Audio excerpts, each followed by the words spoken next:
Welcome, everyone, to Potholes and Politics, local main issues from A to Z.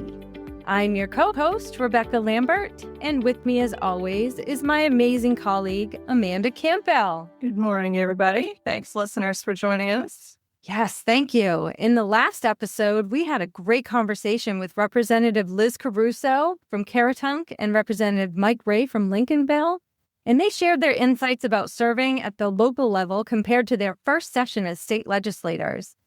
They told us all about their successes and challenges, and we would encourage our listeners to go back and listen to that episode if you haven't already. And while you're at it, don't forget to like and subscribe to our podcast on your favorite platform. By doing that, you'll be notified when a new episode drops, ensuring you will never miss one of these compelling and always entertaining episodes. We are nothing if not. We are entertaining. This week, we are welcoming MMA's Director of IT and Administration, Brian McDonald, who will be chatting about artificial intelligence and how municipalities can think about integrating AI to streamline workflows and create efficiencies. We're also welcoming Anthony Wilson, Town Manager of Winthrop, Kyle Hadyniak, Director of Communications and IT for the Town of Gray, and Audra Caler, Town Manager of Camden. Welcome, everybody, and thank you so much for joining us. Thank you. Great to be here. So let's start this conversation off with you, Brian. Tell me about AI policy. Why is it important to have one? So I think determined was that a lot of people were jumping headfirst into AI, and maybe there were some items that weren't understood, or there were some potential pitfalls that we wanted to make sure people understood. So we saw it as an opportunity for education, but also for protection from liabilities. So the use of AI presents a lot of opportunities, but also challenges, potentially with protected data, potentially with malicious use. So we wanted to be sure that members had the understanding of what could go wrong so that they could implement successfully and realize not only those kind of gains of efficiencies, but also be protected when doing so. That makes a lot of sense. And Anthony, we knew that you helped to develop Winthrop's AI policy. How did that get started, and how has its implementation gone? Well, it got started because I attended a conference that Brian was a keynote speaker at, and it was developing a policy was one of two main takeaways that I had from that conference. And so I contacted Brian afterwards. There is a template on the MMA website that we worked off of, and we just began going through it and trying to determine sort of what best fit our needs. I presented something to our council a few weeks ago, and they decided to sort of pump the brakes on that. So we haven't actually implemented it. And the reason for that is there is a statewide task force that is addressing AI, and it's going to be issuing some recommendations in October. And so our council decided they wanted to see what those recommendations entailed before they approved our AI policy, just in case there was something from those recommendations we might want to incorporate. And we're not sure that there's actually going to be anything of value for municipalities within those recommendations because the charge of that group is very expansive. But I completely agree with Brian. We need to make sure there are some safeguards to just ensure that we are using AI in a responsible manner that not only improves our efficiency, but protects the information, particularly sensitive information that we might be using as part of that process. In what areas do you see AI being most useful to you in your municipal work? Well, so my background is I was a journalist for 20 years, so I'm a very good writer. But what I have found is that by using AI to review important memos and sensitive emails and grant applications and such, it has helped to refine the clarity, condense the language somewhat, and consolidate some points in ways I think that just make that a lot more accessible to people. I always write my own drafts and then feed them through AI to have that refined so that I'm not de-skilling myself by just saying, hey, ChatGPT, will you do this for me? It's always, I'd create the content and then ask AI to look at refining it. And one of the really valuable things that I've used AI for thus far is we were hiring for a position we got a ton of resumes. I mean, probably 36 resumes. I went through all those resumes myself and screened the ones that I thought were worthy of an interview. But nonetheless, after that, I fed all those resumes into AI along with the job description, and it ranked the applicants for me. And so its ranking was very, very similar to my rank. And so it just reinforced that I wasn't overlooking someone who had a skill set that would have been good for that job. And at the end of the day, we ended up hiring the person who was not only at the top of my list, but at the top of ChatGPT's list. So I thought it was just a really good way to ensure that, I wasn't, as I said, overlooking anyone that we really ought to be giving serious consideration to. That's really interesting. It's very cool. Brian, Anthony mentioned a policy template. Is that something that's available to all of our members through the website? Yep. So it's on the cyber portal. So VMUN.org/cyber is actually part of our AI toolkit. So if you go to the toolkits page, and it includes both the presentation that was giving, which include all of like the risk points, risk mitigation ideas, and also the policy guidelines with the actual sample policy guidelines on the web for any member logging those. So Audra, how about in Camden? Are you using AI in Camden, and how is that going for you?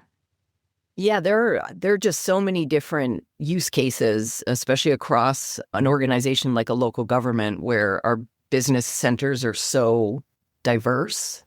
So I guess starting at the top, assessing is looking at AI tools to improve how they conduct their work so that there's less of a need for some of the more comprehensive list and measure revals, and just keeping that data updated on an annual basis has been really important and helpful for assessing work.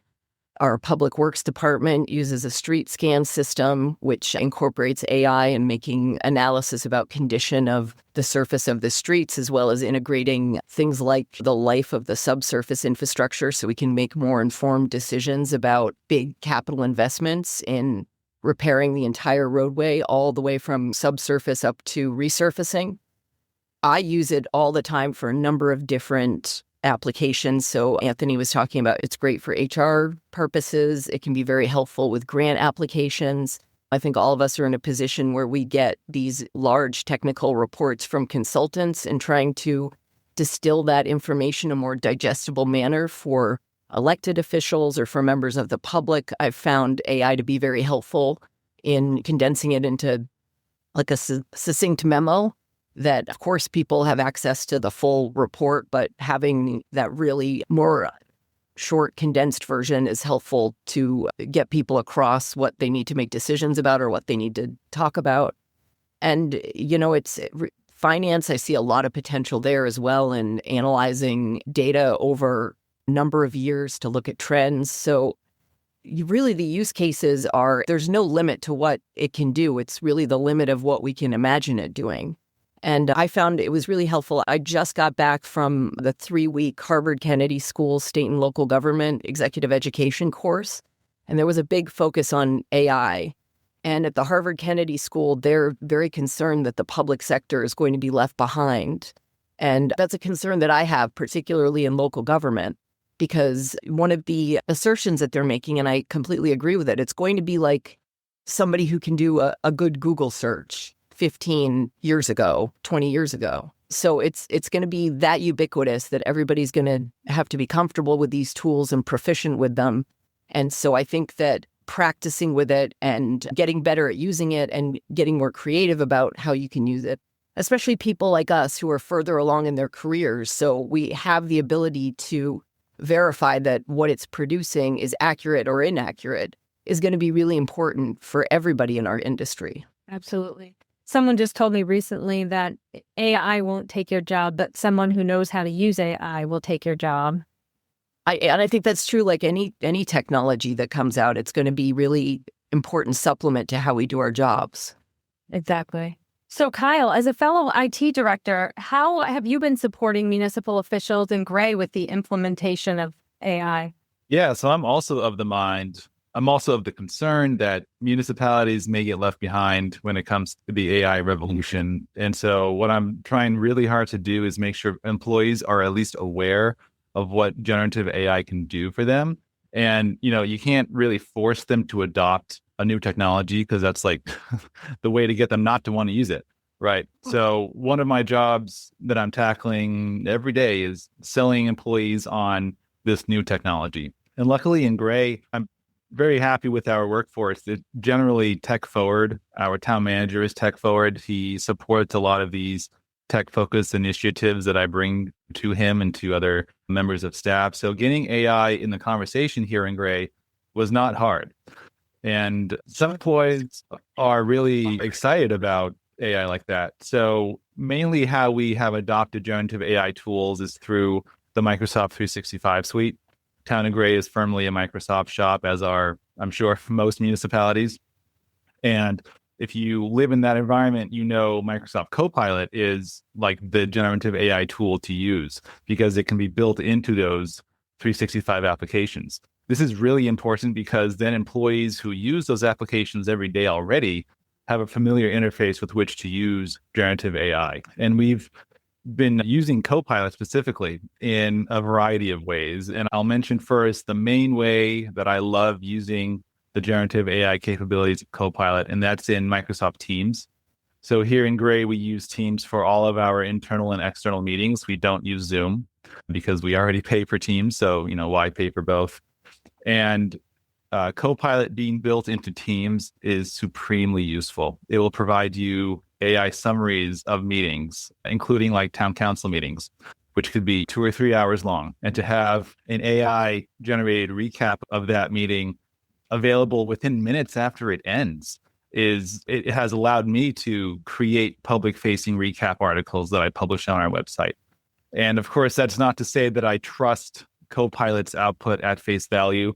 Having a human in the loop is still incredibly important. You should never take generative AI's output at face value. Always check it yourself. But it saves me a lot of time. It saves me hours from having to go through a 3-hour meeting myself and pull out the salient bits and put it into an article. So that is one major way that I love using AI. Generally, I'm enormously optimistic about AI. A lot of people may have some notable concerns that will be addressed in time, but otherwise I am completely on board and I'm trying to get others on board. You could blame it on my lifelong love of Star Trek that I love generative AI and I want to see it succeed, especially in a municipal workplace. So if each of you were to say one thing to officials in the community that might be on the fence about introducing AI, what would your recommendation to those folks be? So I'll go first. The main piece of advice I would give is you can't afford to miss out. It's like not bothering how to use a web browser or learning how to use a computer back in the day. I completely agree with the sentiment shared earlier that AI will not replace you, but someone using AI will replace you. I've heard that for a while now, and it's just increasingly truer and truer. You can't afford to miss out. It's probably easier than you think to learn about generative AI tools. I mean, go to YouTube University and start learning yourself. Microsoft has a really handy website called Microsoft Learn, where you can learn all about their products, including Copilot.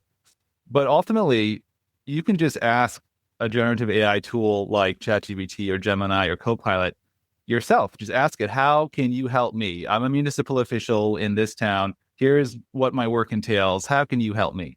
And because it's able to understand natural language and then output natural language, it could tell you specifically, like, hey, I could help you create emails or refine language or create posters or do meeting recaps, all that good stuff. It'll tell you yourself. So just don't miss out. Thank you. I mean, I would say the same. I think that there's a lot of concern about what could happen. And I've seen a lot of people, like we led with, you got to have a policy. And I'm not saying that you don't have to have a policy. I'm just saying I think that people are going to use it regardless of whether you have a policy or not. So I think that the biggest thing that you can do is, especially with municipal staff, is encourage them to practice with it. Get good at learning how to prompt it. Experiment with it. Because if you don't have proficiency with it, it's going to be a bigger problem in the end than waiting until you have the perfect policy and all of your elected officials are on board. Because they often don't really understand the implications of it for your work necessarily. So I just think it's going to be so important that people understand how to use it. And by understanding how to use it, you can also explain better to elected officials that might be making decisions about it, or community members that have concerns with it, what the actual use cases are in a municipality and what it's going to mean for everybody. So I think that the caution, completely understand it. We all understand policy. We understand operating under policy. However, I don't think letting that be sort of a barrier to experimenting and practice and just figuring out all the different ways that it could augment what you're doing.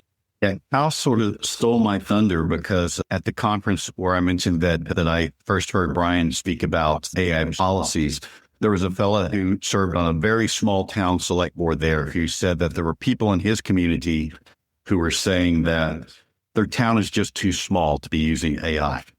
And I just sort of chuckled to myself thinking, that's like saying, oh, this internet thing and computers, we're too small to be tapping into that sort of thing.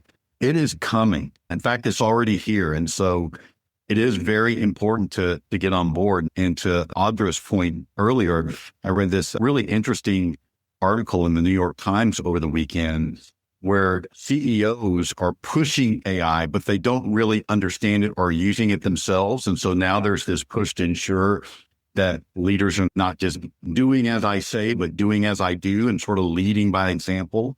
And so I think it's really important for those of us who are in municipal government leadership positions to model sort of the behavior that we want people to adopt in order to operate more efficiently.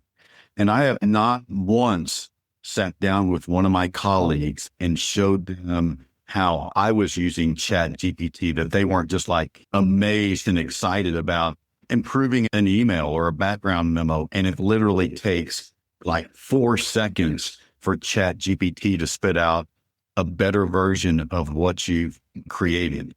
But in the same regard, sometimes I do that and I think, you know what? I like my original wording better. And again, to Kyle's point, you've got to review whatever it spits out and just don't take it and cut and paste it into whatever work product that you're working on. It still takes a human brain in order to figure out what is best given the circumstances of whatever it is you're working on. Anthony, on your point real fast here, I also heard the other side of the argument saying Gray might be too small of a municipality to worry about this stuff. But I've always considered generative AI and the concerns surrounding it a lot like the safe sex talk you might give teenagers, where they're going to do it, but you just want to make sure they do it safely. So that's the idea of adopting a policy and getting it out to the staff and to even the awareness of the community at large. Like they would probably feel great if they knew their municipal staff were being safe with this new technology. Yeah. Brian at that conference helped us sort of demystify AI to some extent by saying it is all around us and we're using it all the time, whether you actually consciously know that or not. Google is AI. Your Netflix list is AI. Every time you go onto Amazon, it's AI. So we're constantly surrounded by it. It's a little bit more subtle, I guess, than using a specific AI platform. Any parting thoughts, Brian? Yeah, so these are great examples and great comments so that I have also heard from several members that we are too small. We have a staff of 2 people. We have a population of 400 people. There's a really kind of unique advantage for AI in Maine because everywhere in Maine, every municipality has to provide the same, services, right, to their communities. And so when you're talking about a community of 500 people with maybe 2 municipal staff, you're still covering the same amount of roads and area and emergency services. And so in the past, those communities have not had potentially, let's say, the funding to bring in a consultant to do that street kind of work or maybe sewer assessments or assessing analytics. And AI tools make that really possible now for a really good price. And so when you start looking at things like the assessing or the street reviews or the smart city management, smart city planning, I know there's several municipalities now using it for like water quality assessment and sewer assessment. Talk about a force multiplier for a relatively reduced rate, where the days of having to go and get a consultant for a couple $100,000, AI can potentially analyze and gives you a pretty good plan in seconds. So that's what I would say. There is no too small. And in fact, I would argue that there may even be an additional benefit for smaller communities that larger communities maybe wouldn't recognize because they have individuals on staff who might not want to go that route, or they have people kind of doing that assessing all the time. So getting everybody from large to small to utilize those AI tools, everybody can realize the benefit. But the small community, I think there's a really untapped benefit there that needs to be explored. I agree. I think that's where the biggest potential is because they have the least resources. So this really is going to optimize their capacity at a much greater rate than the more well-resourced places. So I just think it's a fantastic opportunity because the majority of municipalities in Maine are very, very small and under-resourced, and they're expected to do just so much with so few people that have the training to do these things. So this could be really game-changing for them in tackling some of their more complicated problems. I always tell employees generative AI you should treat it like an assistant. And if you have an assistant on staff that costs little to no money and doesn't require benefits or time off, and it can operate 24/7, then just think of how that could help a municipality of like 5 employees be able to tackle all the things they need to tackle. It's common for municipal workers to wear many hats, and generative AI can help fulfill quite a few of those responsibilities. And indeed, it is really just the imagination is the limit. I'm constantly amazed, even though I work with AI every day, still what it's capable of, what reasoning it can do and what content it can generate and how it can make your work life easier. So for those 5-person municipalities or 10-person municipality, workers, don't miss out, please. It'll just make your life so much easier. Yeah. So clearly our guests are well-versed in AI. Brian, what sorts of tools does our AI toolkit on the member website offer to those members who may not be as well-versed as our guests? So we start the same way I think every AI conversation started. We start really with governance. So we're pushing the governance education tool. We entered into a collaborative partnership with Innovate US to provide free AI training to local governments, local entities. That training is specific to local government, and it's being constantly developed with additional workshops. I think that they're dropping them on a weekly or a bi-weekly basis. So that brings in the educational component that I think every municipal employee, not just decision makers, should look at, and it's free. But then we bring about the policy governance and kind of the risk mitigation. So we've started that as phase 1.